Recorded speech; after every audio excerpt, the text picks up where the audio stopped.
Hello, everybody. Week 2 of our book discussion about with the book E Squared by Pam Grout. And last week, in week 1, we talked about the introduction. We came into the book. We looked at the principles that this is all about. And then we also looked at and encouraged people to read the first of the experiments, which starts on page 39. Is that right, Catherine? Yes, which is called the dude abides. I was going to say the boob abides. Okay. That too. That too. The dude abides. And for those of you who did read it, it's a review of the understanding that we are surrounded, we are steeped in a field of limitless, infinite potential, limitless possibilities, because just like electricity or radio waves, there is the creative energy of the universe that we are part of and that we are manifestations of. And that with this particular experiment, the dude abides, or whatever other term you want to use for the universal energy, the universal creator, God, the divine, the void. You can use whatever term you want. Fred, Pam. What's the word that Pam likes? What's the name she gives him? She doesn't mind him. But the energy. The energy, you mean? The field of potentiality, you mean? The field of potentiality. She calls him the dude, or she calls him by a name as well. I've heard God or goddess used in a whole lot of ways. But that's what we're referring to, is that we have access to this energy at all times in every way, shape, or form with anything that is present or anything that we experience in our life. And so, go ahead, Catherine, you're going to say something? Well, I just love this book so much, and I was just reviewing some more information on I read through the intro again, and you're so right about all of this. Oh, heck, where is my note here? Darn it. I had all these notes, and I just was like, holy cow, this gets me so excited every time I read through it. And, oh, now I lost it as I hung up. Oh, darn it. Sorry, Suzanne, I didn't mean to interrupt while you. you're finding that, Catherine, and just want to do a little review, and I agree with Pam that we have to rethink and reframe our whole idea of the creative energy of the universe, because so much of the time we put conditions on it. Well, I can pray if I'm in big trouble, or I can pray or ask if somebody who's close to me needs something, or I can pray if I've been good, or I can ask for something if I've met certain conditions. And what she is suggesting, and what a whole lot of other researchers, studiers, teachers, philosophers have said over time, since the beginning of time, is there are no conditions on this energy. This energy is available to all of us. So our reframe really needs to be in the same kind of understanding as we understand electricity or radio waves. We don't say, oh, I can only listen to the radio if I've been good, or I can only listen to the radio if I absolutely need to. Or we don't say, I can only take out my toaster and have a piece of toast if. Yes. You know? We go, yes. We accept that this energy is available to us, and whenever we have a need for it, or whenever we have a desire for it, we go to it and we use it. And the thing that we have to know about the universal creative energy is that it's a two-way street. It's not just one way heading away from us. Right. It's a two-way street that when we plug into it, which we do need to do, and that's what we do when we ask, when we let it be known that there's something that we want, or that we need, or that we are aware of in our life, we ask, and then we also have to recognize that it's coming back the other way. In fact, it's always coming back to us. And so we need to do two things. The first step is to ask. to acknowledge that we have a need or a want. And the second thing is to allow ourselves to receive what is coming back at us. So I really love this experiment and how she has set up the whole scientific method for these experiments is that we accept a theory and we have a hypothesis, an idea, an assumption that we're making based on this theory that if I ask for something, it's going to come back to me. And as she said, hypotheses have to be set up so that they also can be falsified. Right. I learned that when I did my research for my PhD. I had to be open to finding out that what I thought was going to happen isn't going to happen. So as she says in this book so beautifully, she said, well, the hypothesis is when we're going to ask for something, we're going to get something back. But if we don't get anything back, then we can just drop it and say, okay, this is this is a crock, and we're not going to be able to, we can just keep slugging along, struggling until we die. Right. Or Exactly. we may find out that, in fact, there are things that can happen. In fact, there's things that are happening all the time, but we may not see it. So we've been recognizing we're operating on this hypothesis. There are things happening all the time. And so we ask, that's us putting something out, that's us plugging in to the energy. And then the second step is be open, allowing to have it come back. Well, I really wanted to come back to this, yes, Suzanne, but the point that I was trying to find earlier that I wrote down is that our thoughts do create a reality, and I alone design my life, but I only kind of believe that. You only kind of believe it. Like, yes. So do you only believe it if it doesn't go your way, or do you only believe it when it does go your way? I only believe it when it does go my way, because go your way. Right, and that's the piece that is. This book is starting to mess with my head a little bit, in that I'm starting to really buy into the idea that I really do create my reality, and that's the piece that has shifted for me while reading the book, and that like the law of gravity, it's always on. It's never just on. Sort of on and sort of off. And so this whole field of potentiality is always working on my behalf.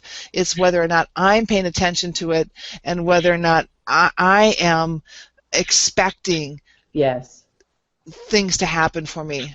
So and if they don't happen the way we think they should happen, we can always come back to ourselves and go, what am I going to what about that? What in me is bringing about this? I've been looking at that for a really long time, and every time when I put something out and I say, well, I want such and such, like for last week I said I wanted 2 tickets to a fundraiser I wanted to go to.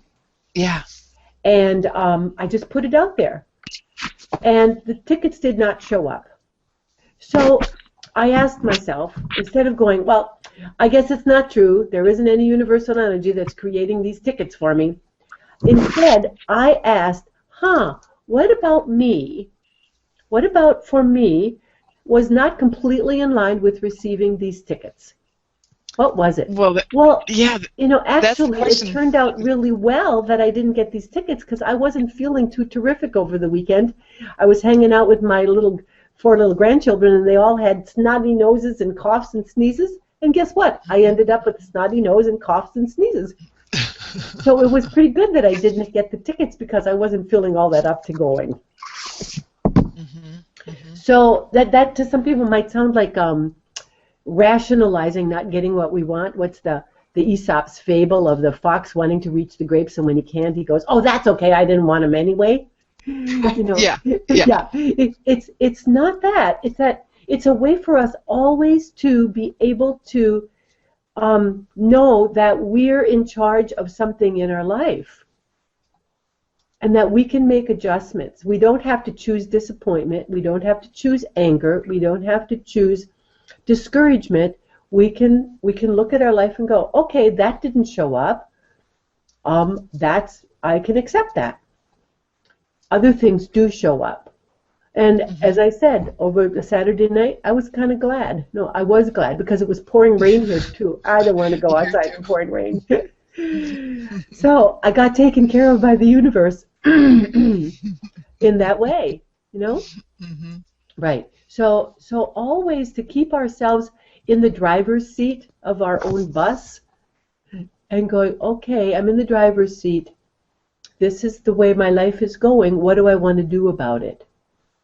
Okay? Mm-hmm. So this experiment of the dude abides specifically was to ask for a blessing and what Pam Grout calls the unexpected gifts.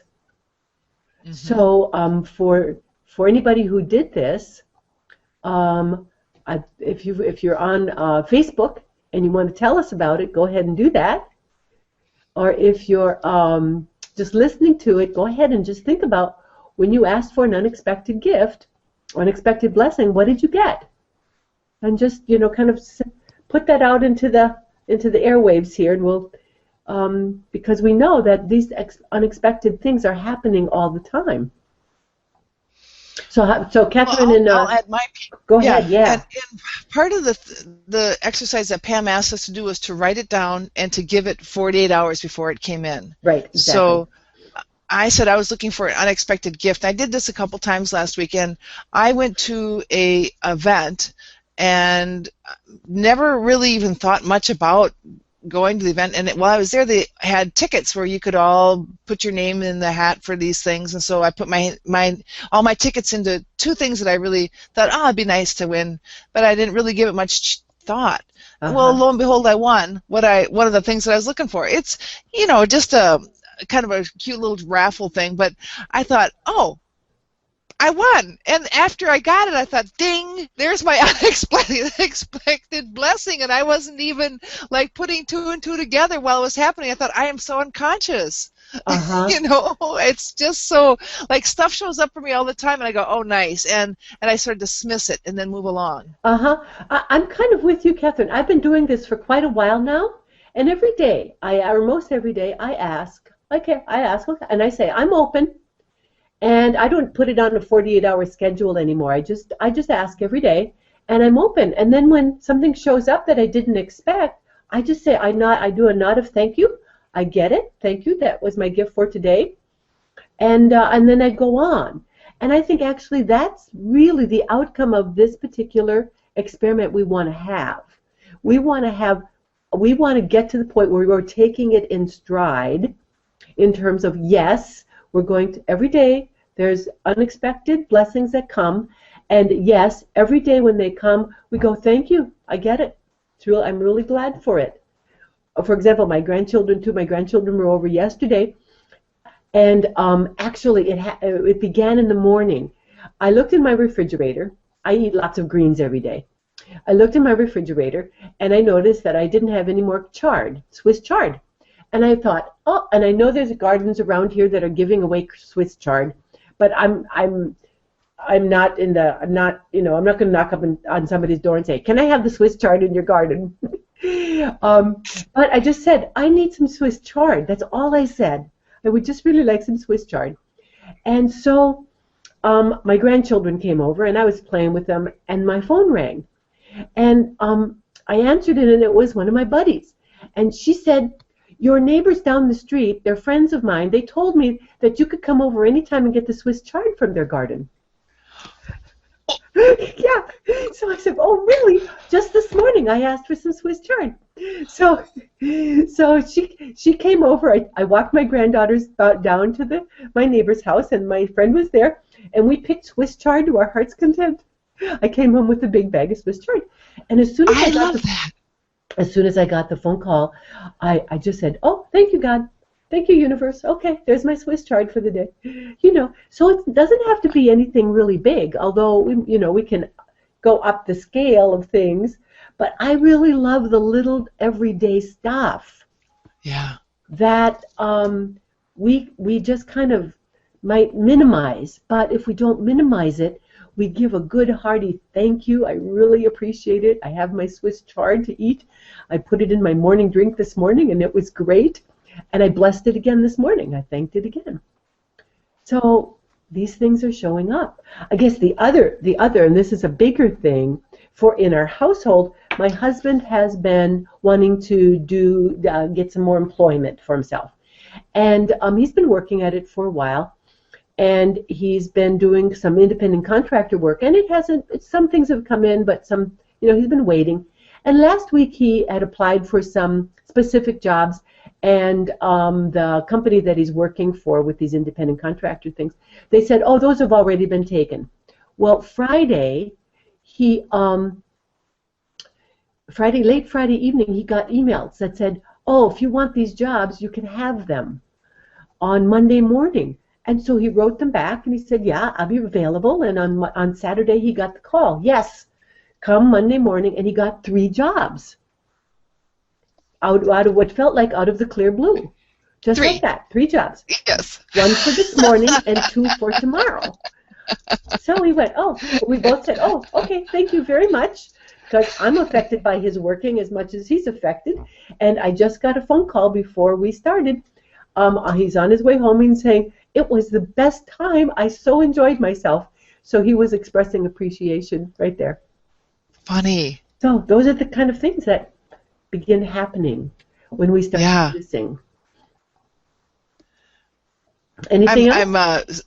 No, I love that story. I love that. And I'm listening, and I'm sorry, I'm a little multitasking here because I'm trying to make sure people on Facebook could have a chance to say some stuff here. Lisa said she's wondering sometimes if the focus on the positive is almost a form of denial. Oh, denial of what? Denial of... That's all she wrote. Okay. Denial that the world is really a crummy place and we shouldn't participate in it? I don't know. I mean, this is really about a choice, isn't it? It is, We can either look at our life as, here's what's happening in my life. Am I going to look at what's happening in my life, especially if it's something that I don't particularly like, or something that we want and it hasn't shown up, and we can make a decision out of that. Well, see, I'm not going to get it. I don't deserve. So we lost Suzanne here. How do I want to think so that I am open, I'm open, and I'm inviting the universe, I'm inviting God, I'm inviting the divine to know that I've plugged in. And I don't think that's about denying anything. It's about making a decision. I think so too, and I think when we have the idea that we're going to expect what it is that we're asking for, and we have the self-esteem to receive that, I think that is, for me, Lisa, focusing on the positive. I mean, heck, focusing on the negative seems like it just gets more intense, the negative, or focusing on the positive is just more intensely positive. So there's a universal principle that what you put attention on expands. I mean, when you think about it, if you go around your house and looking for how dirty your house is, you're going to find how dirty your house is. Now, that might be of some use for you to decide, you know what, I better get my cleaning done here because I can see that the house is pretty dirty, or it's needing a cleaning, or whatever. But what we put our attention on, we're going to see. So this is about this particular experiment is making a decision to put our attention on how we want our lives to go and how we want our world to be. Frankly, I want our world to be kind and compassionate, and a fairly easeful flow through life's challenges. It's not about denying that we have challenges. Those are really what can be motivating for us. Did I see you? Were you going to say something, Elizabeth?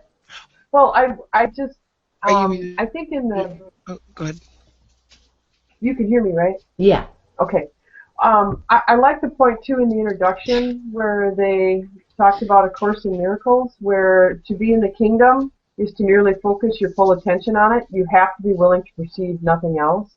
Yes. That's a big piece because in our world, 99% of everything is focused on the negative, Yes. And the sliver of the positive is so, it's like that paradigm shift that we got to get back into. Yes. It is really focusing on what, that where she talks about if you're in a state of lack, that you want to, read up on everything on not being in that lack, when really just being in a state of gratitude for everything that you have right now, and just, like Abraham even says, the better it gets, the better it gets.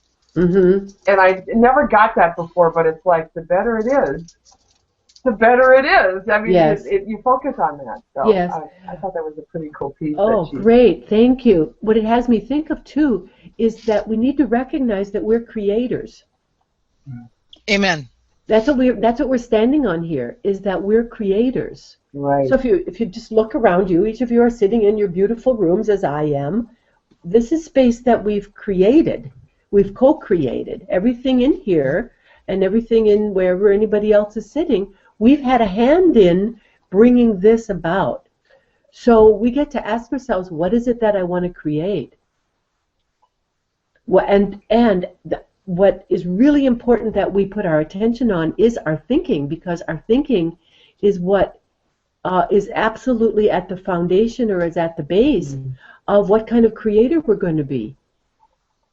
What are we going to create today?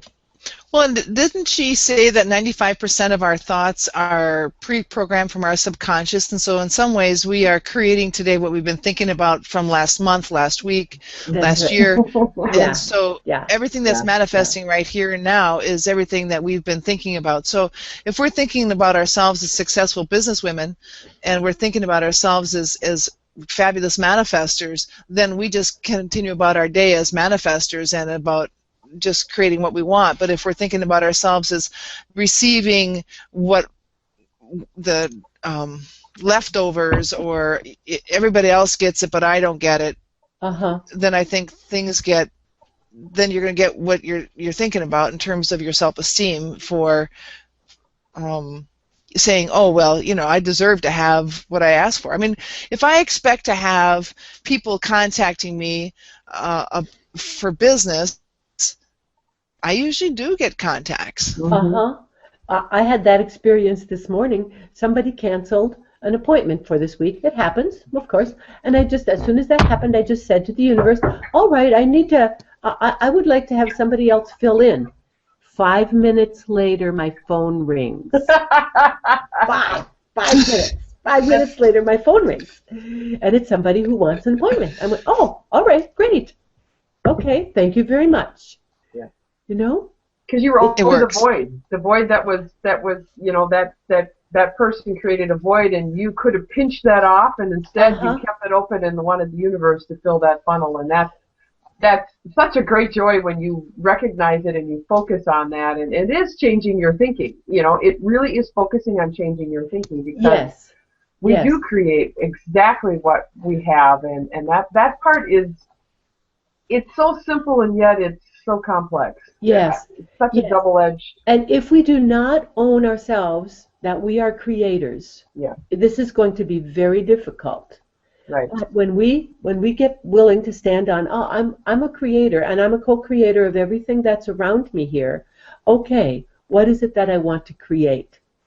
I ask that of individuals, I ask that of couples, I ask that of groups. What is it that you want to create? Because if we don't put attention on what you want to create, you're going to use your creative energy to recreate what you already know.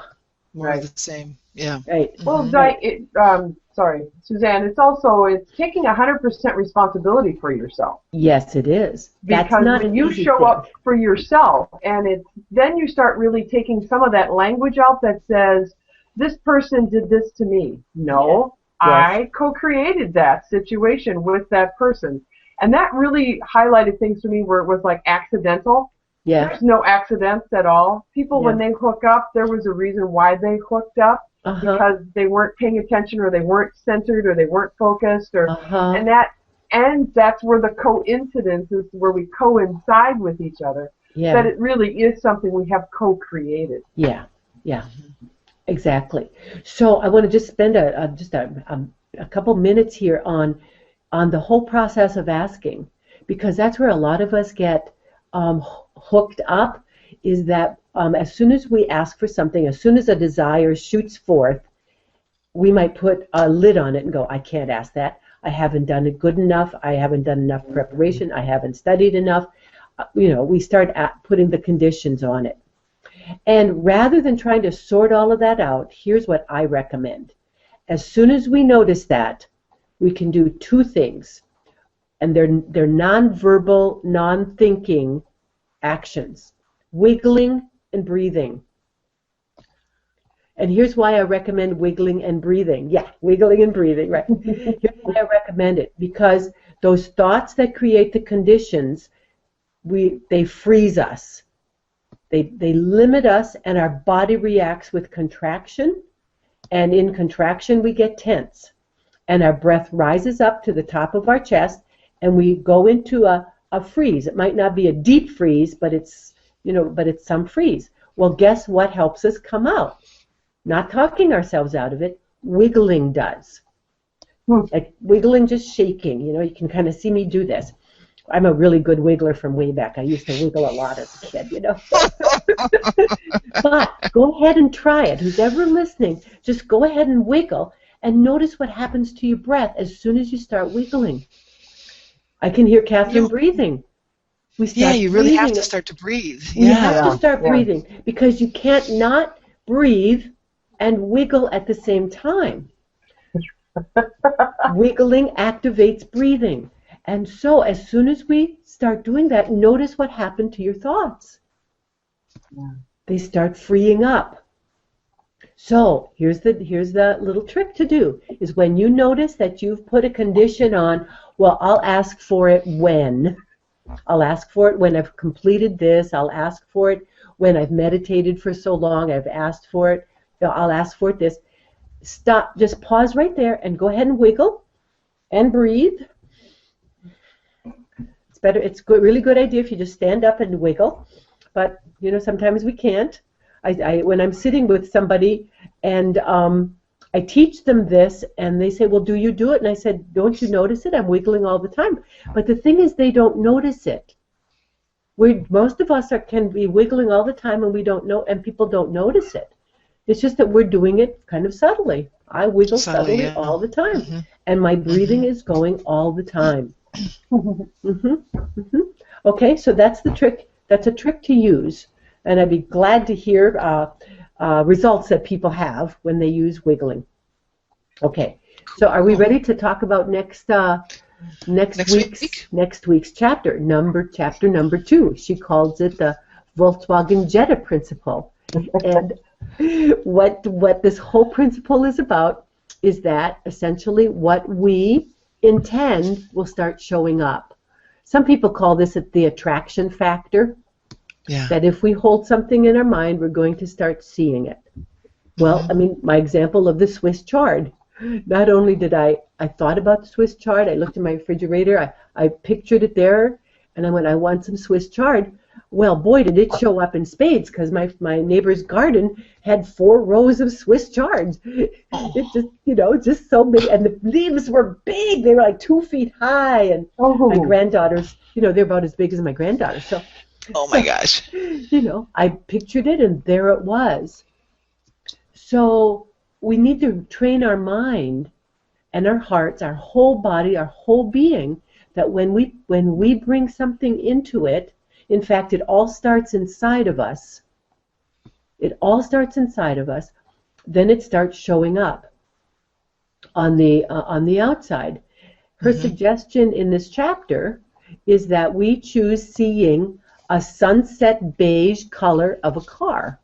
Now, I couldn't figure out what sunset beige was for the life of me. But I started seeing cars and I went, I think that's sunset beige.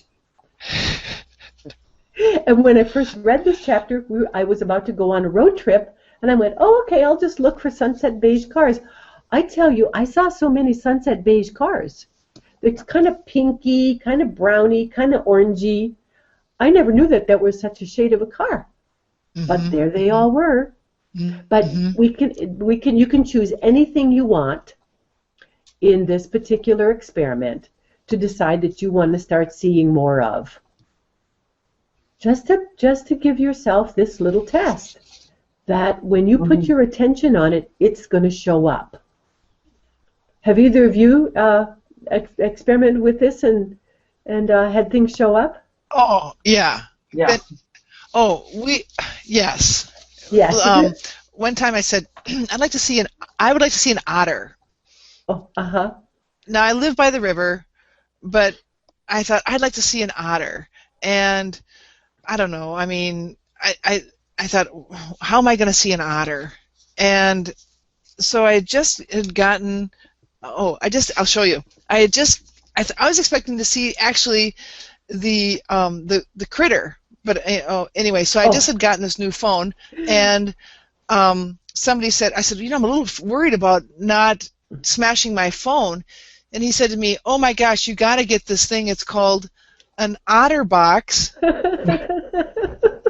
for your phone, because I drop the darn thing all the time, so I have an otter box on my phone to keep me, and I was blown away because I was so expecting to see an animal, and this thing showed up. You didn't. I didn't say.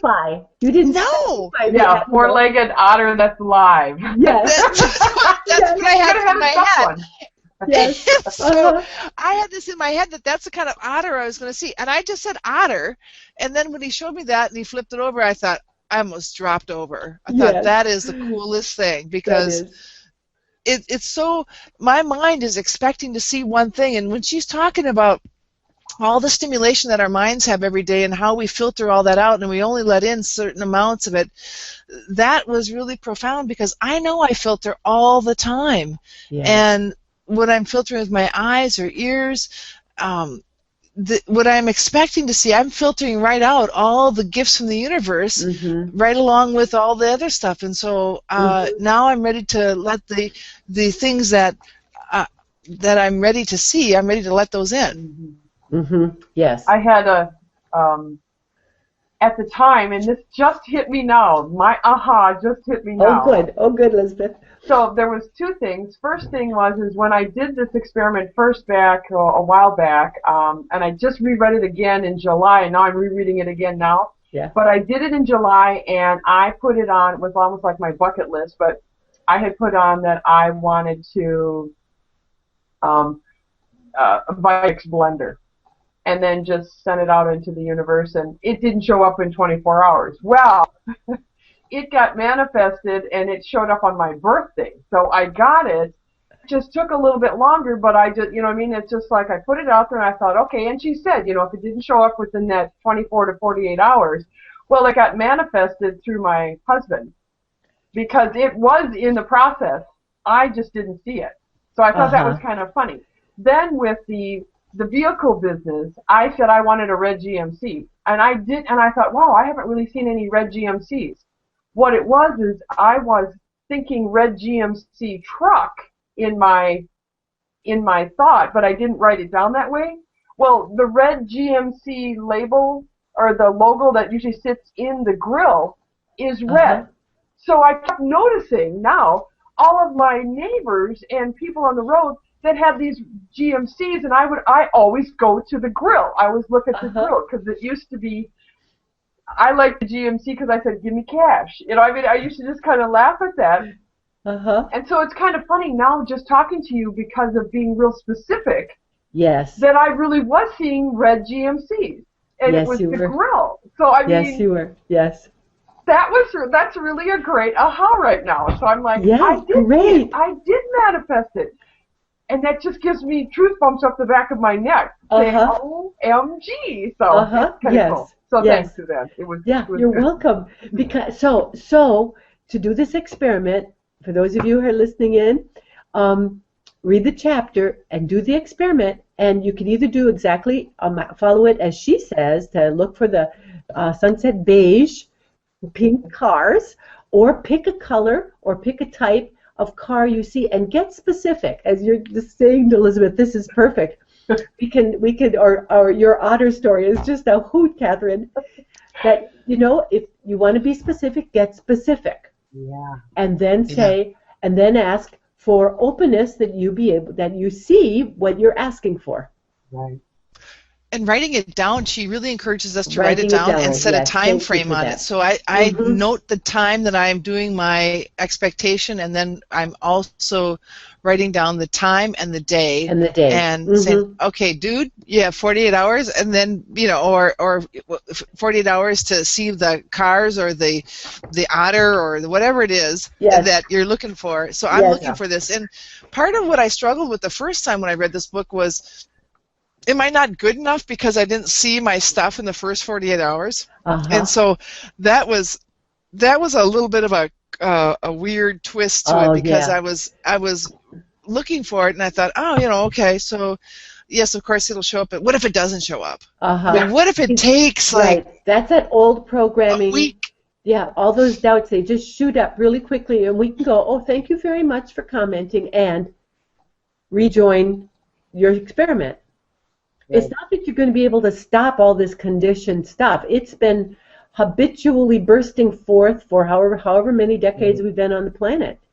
And so when you notice it, just go, oh, I just noticed that. Okay, come on back. Come on back to being open to seeing what I want to see, to experiencing what I want to experience.